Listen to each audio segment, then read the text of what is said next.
I'd like to introduce Dr. Jo Mattingly to you all. So, as well as being a church historian, Jo studied medieval and modern history at London University. As you just heard, she was a DAC member with the diocese for many, many years until relatively recently. Jo is going to talk to us about Cornwall's Evergreen medieval and pre-Victorian Christmas, which we're all very much looking forward to. Jo, thank you very much for joining us. Uh, Rosie, we Right. can see the You can, slides, but yeah. not. Can Yeah, you see that now? yeah, That's the first slide. yeah. Over to you now, Jo. Okay, so I was originally asked to do a talk by the Cornwall Heritage Trust, and I'd done a folklore course, and I thought I had lots of material on Christmas, but it turned out I didn't have as much as I thought. But what I'm going to do is a chronological overview of what I have found in Cornwall, and I'm starting with a Christmas bush, which is two hoops of wicker nailed together with an apple hung up and holly and ivy wrapped round. And these were very typical in farmhouses in Cornwall in the 1800s and earlier. I've also got a picture here of a St. George play in the 1860s, and costumes from this were copied by Robert Morton Nance for a revival at St. Ives and Hale in the 1920s. And this is just another version of a sort of Christmas bush type idea. In the Cornish ones, the candles would have been kind of down here rather than on top. So if we have the next slide, Rosie. I promised you some mud. Well, the mud is one of the earliest Christmas references. And as you'll find out, it's really when people are trying to ban Christmas that we learn most about what actually went on. So silly and harmful pastimes between 25th and 28th of December, unbecoming to clerical decency, detestable mockeries of divine worship, disfiguring the vestments and other ornaments of the church with a spattering of low and muddy things. And this was what the clergy and choir boys were doing. My own sense is this may well be part of the boy bishop ceremony, which would have taken place on the 28th of December. And it's a bit like Shrove Tuesday before Lent. This is a time when you can let rip. Advent has finished on the 24th of December, and now is the silly time. And it's also a time when the world gets turned upside down, boys become bishops, and so forth. Next, please.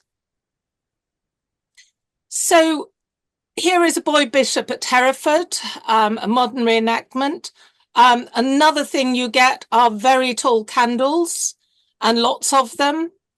And carols at this time in the medieval period are really circle dances accompanied by singing. That's the origin of the carols we know today. Gifts are given on New Year's Day rather than Christmas. And at Stratton, they burnt a lot of wax, 4 tapers and 6 pounds of wax used over the Christmas period. And there's also holly ivy decorating churches. Next, please. We have a lovely account of how Cornwall's leading gentry family, the Arundels of Lanherne, celebrated Christmas from an account book of 1466 to 7.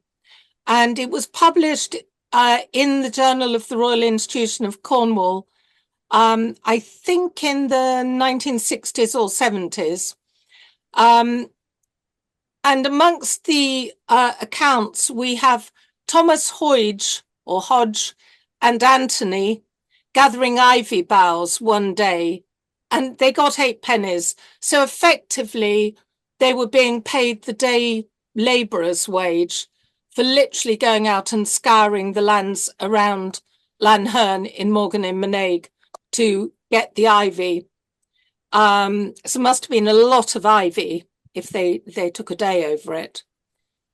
We also have details of a feast with gilded birds. I'm suggesting maybe a gilded peacock like this one. Disguising, this is disguising. And that gives rise to guise dancers later on. They're the disguised, the guise dancers. Evergreen decorations, as we've seen, a musician, Melionic, who may be a person or it may be a play on New Year's Day, and Morris dancers. And a party from Lanherne also visited Lord Humphrey Stafford Knight in disguise. As yet, I haven't found out where he was living. Could have been over the border in Devon, but, you know, the Staffords were certainly had lands in Cornwall. Next, please. This is quite a dramatic scene. These are wild men dressed in what look like sort of evergreen costumes who have unfortunately gone a bit close to candles. And there's one in the background saving himself by jumping into a tub of beer or wine. And this was a particular incident in 1393, but it sort of shows the costumes that start with royal courts and by the early 16th century are very much at parish level. And we find wild men depicted on some Cornish and Devon screens and bench ends. This is an Algernon bench end, the highest quality in Cornwall and I think Devon too, dating from about 1539. And it shows a minstrel, typical beefeater costume, so we know we're in the reign of Henry VIII, slash sleeves, the bow of his crowder or rebec is missing, and he's wearing a Tudor bonnet with feathers. And that's the sort of thing that was documented at Lanherne. At Richmond on Thames, we've got Morris dancers, quite recognisable, but again, they've got these bonnets with the feathers and bells round their knees. And the hobby horse is very much part of that. And the musician here is a tabor player. And we've got very good documentation for all this in Cornwall. Usually at May the 1st, as at Padstow, and sometimes at Midsummer. And at the bottom here, we've got a masque, M-A-S-Q-U-E, with people wearing masks and performing a more stately type of entertainment at a wedding feast.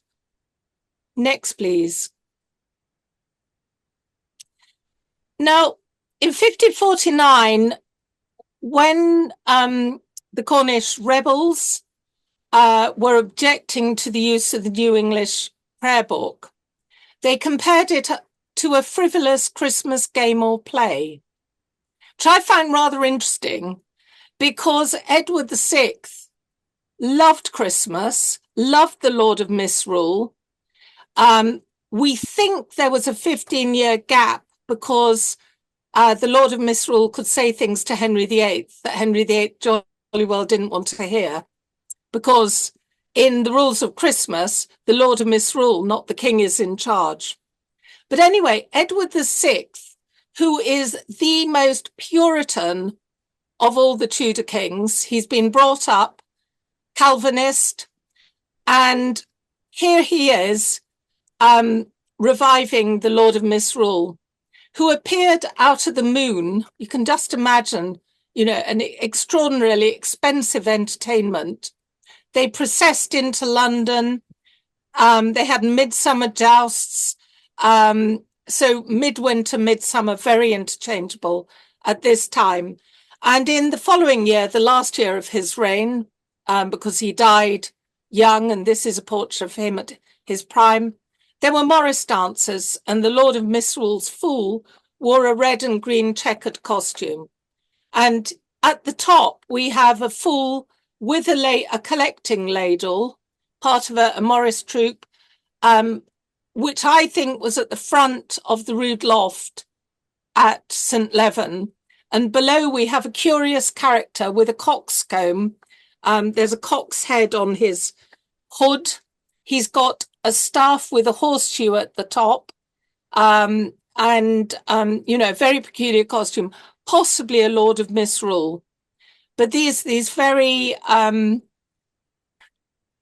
very roguish characters who kind of turn the world upside down at Christmas. But by 1579 in the Diocese of Exeter, Lords of Misrule, summer lords and ladies, they're all out of fashion. They're all being discouraged quite actively, and partly because of all the drinking, partly because of their ribald and risky talk and dancing in churchyards and that sort of thing. So let's move on. Now you have a chance to do your own vote. We've got some accounts of how people celebrated Christmas in Catholic households like Golden Manor in Probus and Protestant households like Berkeley in the middle. The Catholic one, we know that there was an interlude or play performed for Francis Tredgen, Esquire, by Mr. Twiggs and others. And I discovered to my great delight that Twiggs was actually a servant of Mr. John Arundel of Trerice, the Protestant branch of the Arundel family. The two branches had split in the 14th century.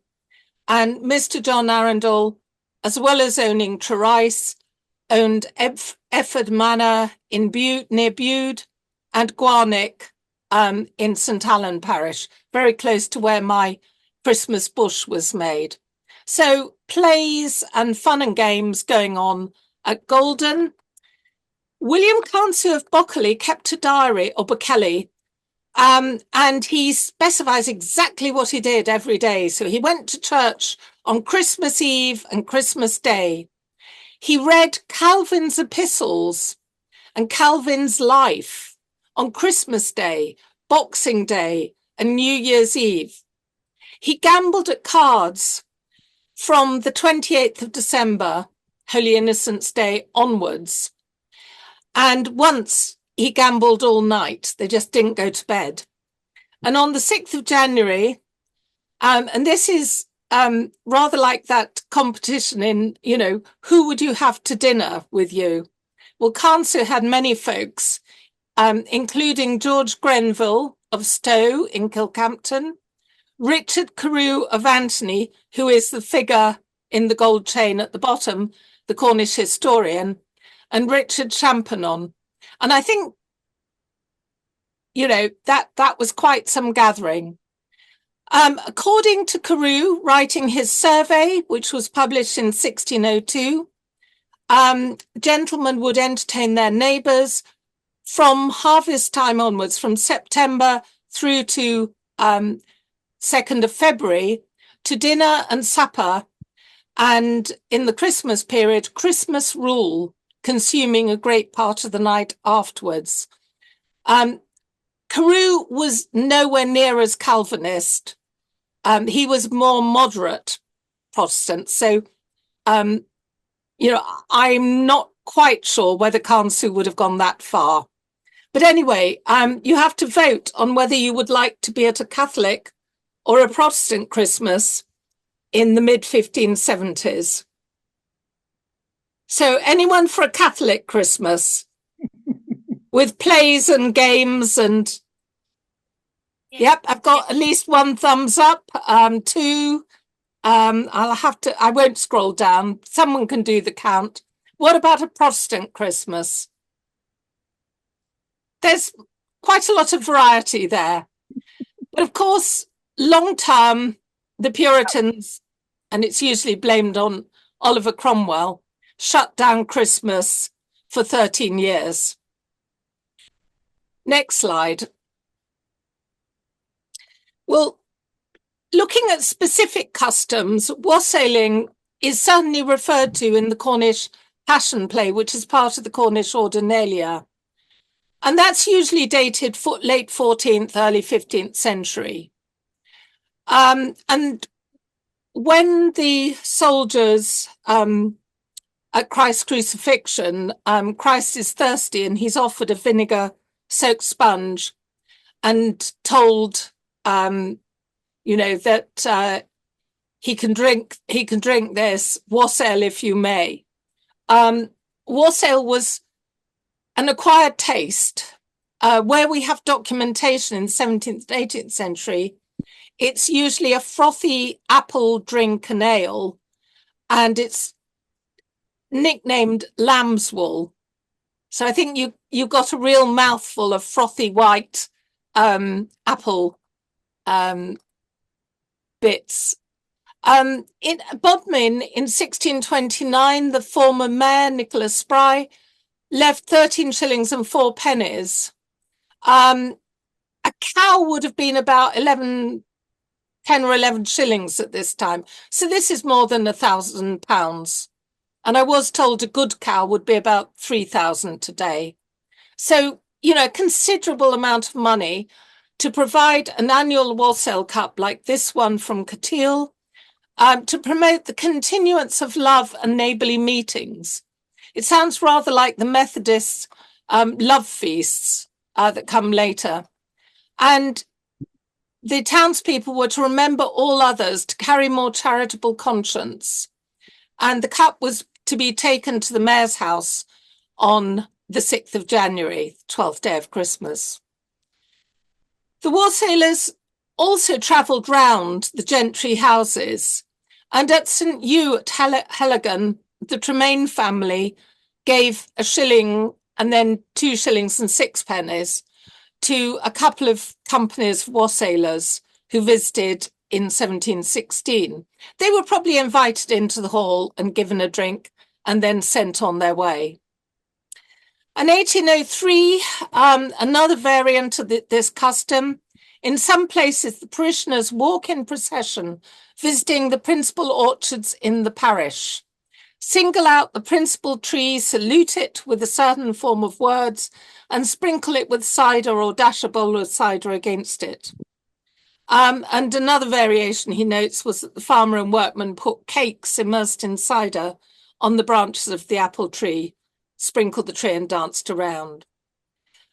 In one of the earliest collections of carols, John Hutchins, there is a wassail song, and I think there is a Christmas carol about wassailing as well. And we have wassail songs surviving for Bodmin and Grandpound, which show this lovely combination with custom, excess, getting drunk, and the songs have 12 and 14 verses apiece, and they're basically begging for money or drink as they go house to house. There does seem to be a bit of genuine continuity. Ben Little was born in about 1848, and he started wassailing age 14. This doesn't sound like a late Victorian revival. This sounds like a family tradition carrying on through. And he made his own bowl in 1870. And look at that for a wonderful decoration. It looks like evergreen. Okay, I think there might be tinsel on it because we're now 1930. But, there's certainly evergreen in that. Okay, Rosie. Crescent Carno has a wonderful collection of old carol books. The earliest that I found was 1747 to 66. A lot of them come from the St. Earth Hale area where Davis Gilbert was living at. He had a country house down there. And then there's this rather nice one, Henry Nicholas, his book, and beautifully decorated. These were working copies, and Davis Gilbert and William Sandys copied them, printed them, and kept the tradition going. Carols at this time differed from modern carols because they were sung in a minor key, and they were ballads more than the sort of carols we have today. They told stories. Next, please.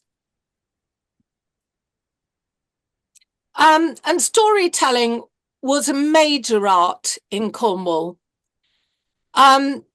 If you go and look at Robert Hunt's Popular Romances of the West of England or William Botterill's Traditions and Hearthside Stories, a lot of what you find is completely incomprehensible to people today.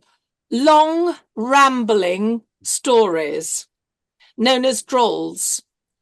Duffy and the Devil, which is really a Rumpelstiltskin story where Duffy gets the devil to spin for her, is a typical Cornish Christmas story from the early 19th century or even earlier than that.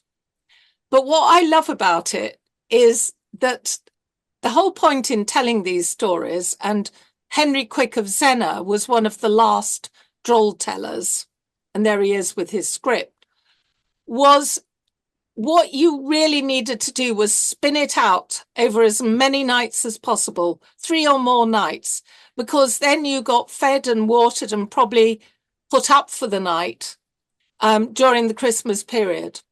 And I think that explains a lot about why these stories are so long and rambly. And, you know, instead of getting to the point, they would go off on a tangent, adding another little bit and embroidering them.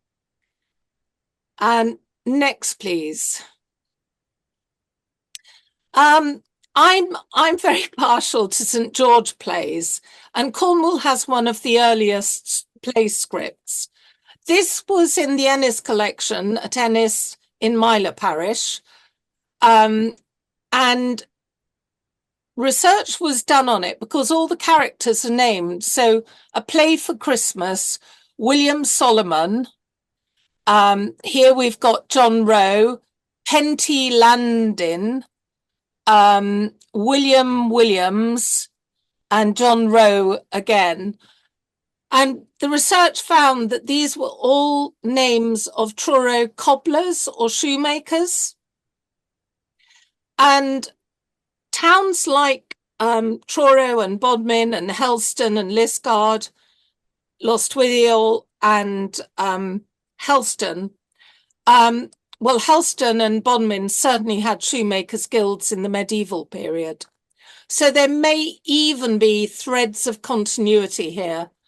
The cordwainers putting on the play, it may well go back, the traditions, to medieval times.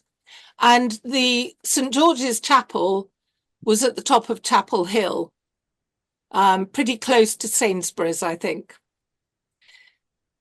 As you can see here, the play starts with Old Father Christmas demanding room to perform. And you get room, room, give me some room, give me a place to play in. In this farmhouse scene, you can see there's evergreen decoration on the mantelpiece. Father Christmas has an evergreen staff. He has an evergreen sort of hat. Most of the costumes are contemporary.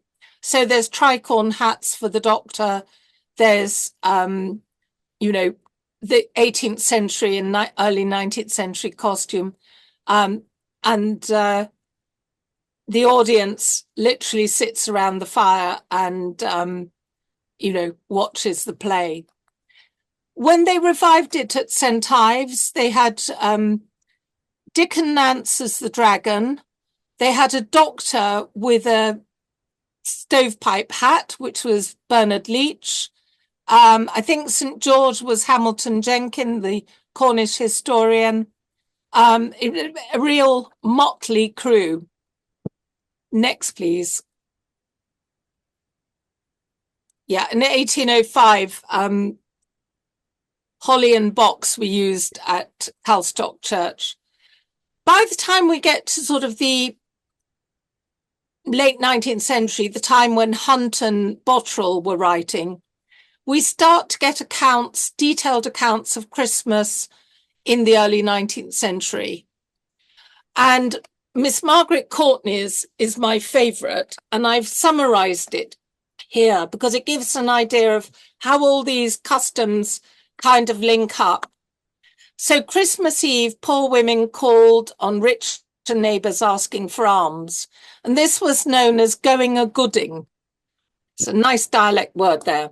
Each household made currant cakes on the 24th, coloured with saffron, and they would pull up a small portion of dough at the centre to make a very small cake on top. And the grocers often gave the materials to their principal customers.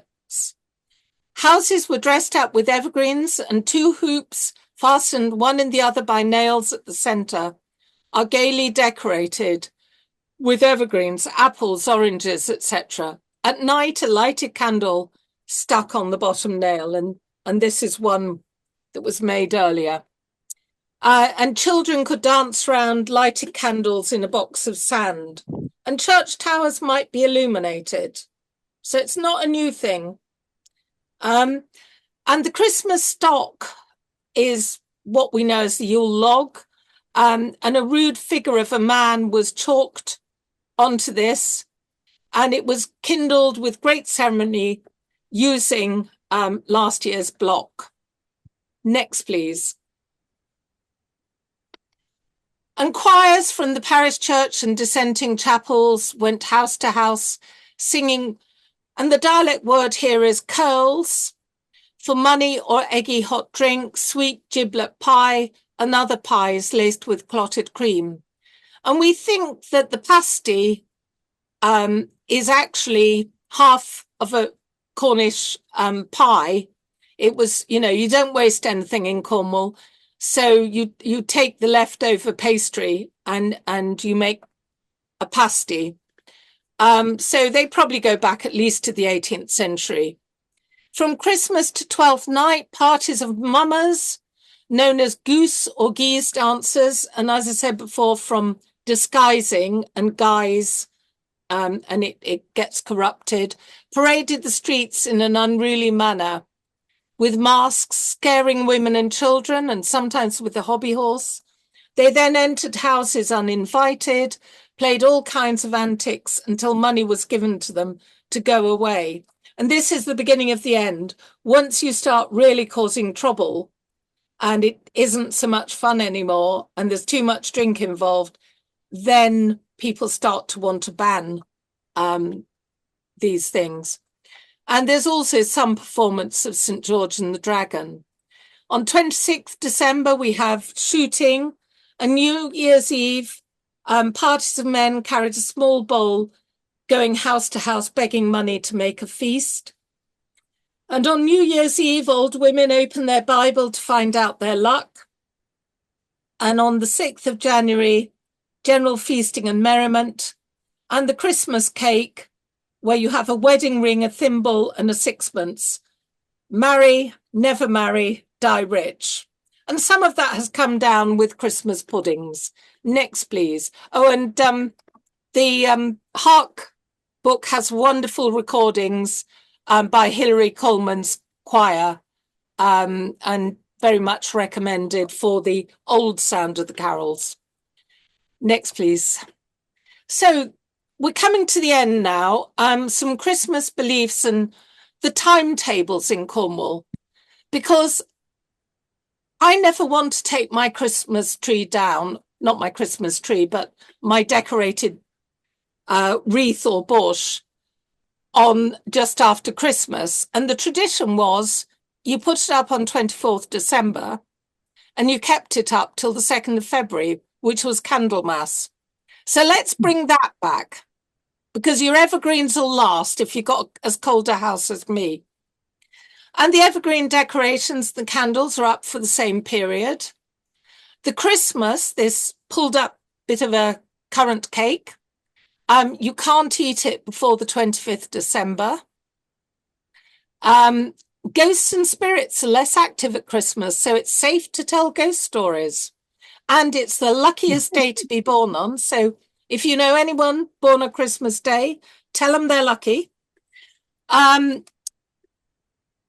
There's also a sort of stories that oxen kneel in the stalls at midnight on the 24th of December. And in England, they thought that sheep faced east at that time. But in 1752, 11 days were lost. So in Cornwall, they claimed that the older oxen knelt on 5th January and the younger oxen on the 24th of December. No farmer that I know of has ever witnessed this, but hey, you know, who's out at midnight on either of those days? It's unlucky to start a voyage on Holy Innocents' Day or wash clothes, as you will wash one of the family away. Great, you can give up housekeeping and housework. Gets better. Silver left on the doorstep on New Year's Eve is then brought in the next day, and nothing is lent and as little as possible taken out on New Year's Day. My absolute favourite is the floors are swept inwards, so you're sweeping the yard into your house, and the doorsteps are sanded for good luck, so that your visitors bring the sand or luck into your house. You know, great. Abandon housework, all who enter here. Next, please. And I think this is the second to last slide. And it's a comparison of what I would call pre-Victorian, although my own feeling is some of this goes back to the medieval period, but perhaps in a different form, that the carol singers are actually dancing as they sing in medieval times. But that starts the week before Christmas, so still in Advent. Going a gooding, that's the 24th and up to 20 women. And in England, it's Thomasing or gooding on the 21st of December. This is very summarised. Wassailing, 4 to 6 men, usually in a wassail group. And it's the whole 12 days of Christmas, starting on Christmas Eve. And wassailing is certainly in England, but I love the fact that it's called apple howling in Sussex. So you howl at the trees. And that's the same period. Cornwall, the goose and geese dancers and cross-dressing. In England, it's mummers and geezers, and I think plenty of cross-dressing too. The hobby horse or obios has its counterparts in the hodden horse, the Mari Lwyd, which is the Welsh one. Christmas play, St. George, you get St. George, the wooing play, the sword dance plays, up country. Droll tellers and storytelling. Dipping into the Bible, up country, it's fortune telling. Dancing around candles, and there's a game called Robin's Light involving flames flying around. You know, dangerous Christian children's games. And, you know, church and chapel obligatory, card playing not obligatory.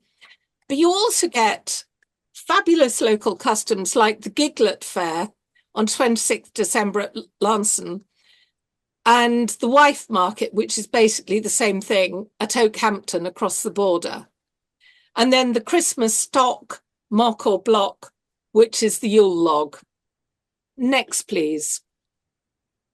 Well, I think you've gathered why some of these customs were discontinued in the 19th century, particularly when Victoria came to the throne and we had the introduction of the Germanic Christmas. But in the early 19th century, we get cross-dressing. Mousel has lovely stories about it where the children changed roles. They spoke in falsetto or bass tones, and the whole point was to unmask others, but not to be unmasked yourself. So Guising stopped at St Ives in 1890 and was revived 85 or so years later, after everybody who'd done it would have died. And at Penzance, similarly, the geysers were banned in 1880. Few older people carried on till 1930, but it wasn't revived until after all the people who'd taken part pretty much would have died in 2007. And it's part of the Montal celebrations there now.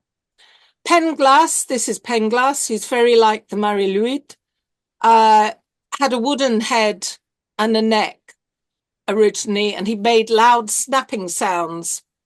And the performer was hidden under horsecloth or hide, whereas the costume today is more like strips of newspaper, which is a sort of 19th century innovation, really. And the original one was very like the animal. And, I think one could get a sense of it by going also to the Pads to Obios, curvettings, bitings, and imitating the horse. Okay, I think that is pretty much it. But if you're up for it, this is a wassail song in a book of carols from John Hutchins. I don't know how well you can see this, but I can read it out if you like. And it goes, "You worthy are to be commended, if in this you will not fail. Now our song is almost ended. Fill our bowl with nappy ale. Then we'll drink a full carouse to the master of this house. I and to our mistress dear, wishing both a happy year, in peace and love, without control, who brought joy to our wood bowl." Says it all. Time for one or two questions. Did anyone have any questions?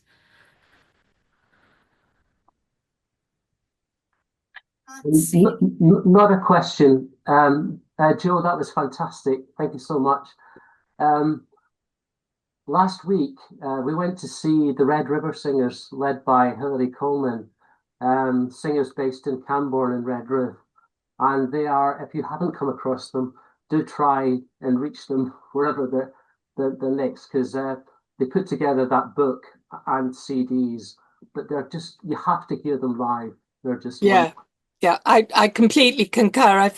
I've heard them 2 or 3 times now, and I think I've got to sort of find out when they're performing at the museum, and I'm hoping I haven't missed it.